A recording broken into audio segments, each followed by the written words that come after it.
So I recently realized that I featured this fragrance in a few lists already, but I haven't actually done a full review on it. This is the brand new 2023 fragrance by Yves Saint Laurent. This is Y Eau de Parfum Intense. This is like the 8th version, including the original. I'm excited to give you my thoughts on this brand new designer fragrance from this luxury giant, so make sure to stay tuned.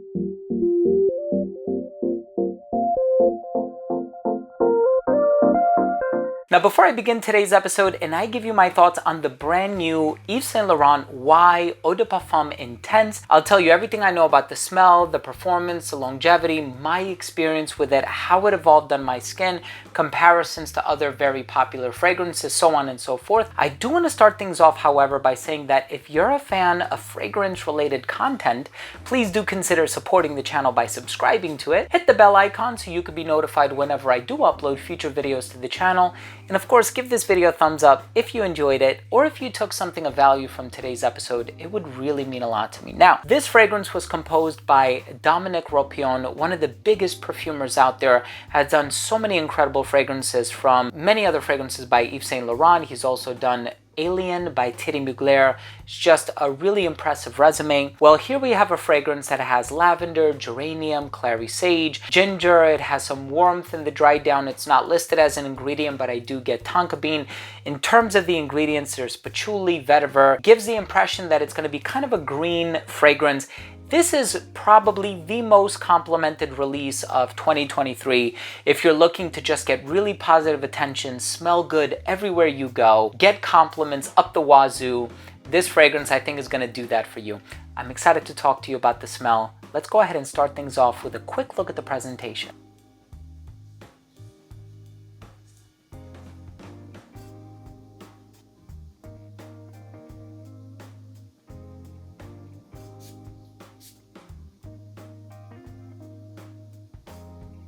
Now, right in the opening of this fragrance, you are going to get this bright, zesty, slightly spicy introduction. The citrus and the ginger makes for a really, really nice introduction. Very fresh, very clean, very aromatic as well. Like I said, you have the clary sage, the lavender, the geranium. All of these ingredients are contributing to the youthfulness of the fragrance. When you smell this, you will smell like the modern man. This does smell rather youthful and very generous in terms of its olfactive appeal, right? It's not a light or subdued fragrance. It actually does have a very distinct aura. It is going to get you noticed. And it does have this timeless quality while at the same time smelling youthful, right? It doesn't smell dated in any sense or any shape of the word or anything like that. It actually smells quite modern, which I think is what a lot of people are going for nowadays. Now, in terms of the dry down, with patchouli and vetiver listed as notes with a little bit of woods, one might get the impression that this is going to be very earthy and green. And a lot of times when you think about green fragrances, you think of fragrances that were really popular in the late 70s or 80s, but that's not what you're going to get here, right? In terms of these green ingredients, that earthy quality is just going to make this fragrance last longer, because all of these notes are fixatives. In the perfume industry, fixatives are ingredients that allow the fragrance to last longer. They give the fragrance really good longevity, and that's precisely what's happening in the dry down. If anything, I actually get a touch of vanilla and a touch of coumarin, which comes from a note called tonka bean. And so there's a little bit of sweetness in here, but it's not this overwhelming bubblegum type of a sweetness. I know there's a lot of people out there that are not crazy about fragrances like 1 Million or Invictus by Paco Rabanne, and I totally respect that. This one is very much so on the mature, modern, youthful, and sophisticated side of things. This is great for the office, but it's also great for a date. So in that regard, the versatility for this one is wonderful. Listen, the closest fragrance that I think this one could be compared to is the original Eau de Parfum. So Y Eau de Parfum came out a couple years ago, I think in 2021, if I'm not mistaken. Could have been a little bit older, but I know more recently than that we had the Le Parfum, which has a touch of incense in there, and I think it also has like this green apple note in the opening. The original Y, believe it or not, came out back in 2017. So here's a fragrance that is about 6 years old in terms of the line, and we've had the Eau Fresh, we've had the live version, we've had many different flankers released throughout the years.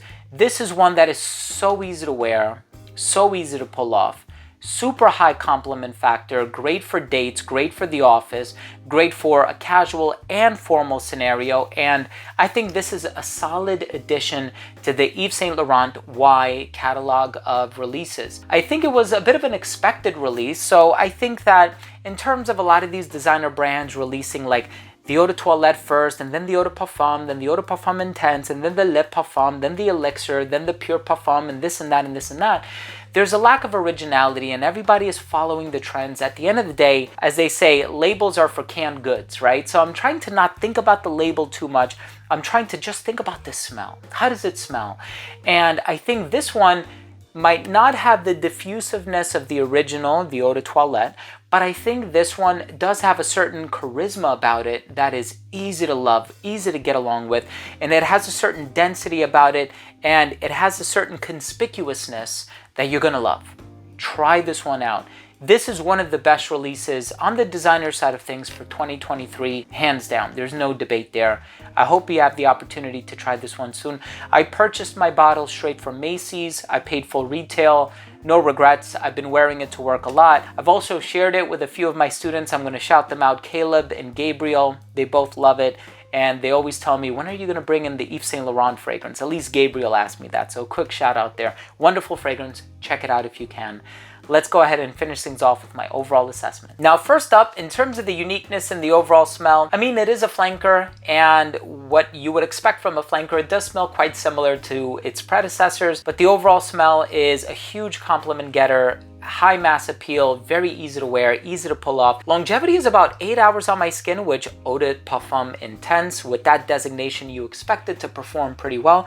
And I do get about 8 hours, so the performance on this one is very, very good. And given the fact that the performance for some of the previous flankers is not as good, that's one of the reasons why I would say go out and get this one instead of getting like the Eau de Toilette or the Eau Fresh, especially if longevity is your thing. Projection was great for the first 45 minutes of application. It never radiated beyond an arm's length, but the projection for this one is fairly consistent. So even at that 6-hour mark, it was still kind of an elbow's length scent, still going pretty strong. It became a skin scent right around hours 8 or 9, depending on your pH levels, your skin chemistry, if you spray it in your hair, on your shirt, all of that stuff. These are all very important variables in delineating the performance of a fragrance, and I do spray it on my clothing as well. In terms of the versatility, it is masculine leaning, great for casual, great for formal, great for any time of the year, especially if you're wearing it indoors. If you're gonna wear it outside, I would wear it in every season except for the summer. It could be a little overwhelming because it performs pretty well. And I would say this one is great for anybody of any age. And in terms of the presentation,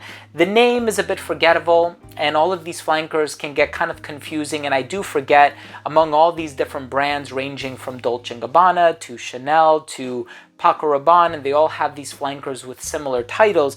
But the bottle itself looks very classy, a Y on the side for Generation Y, you know that whole gist. My final verdict on this fragrance is probably one of the best releases of 2023 so far.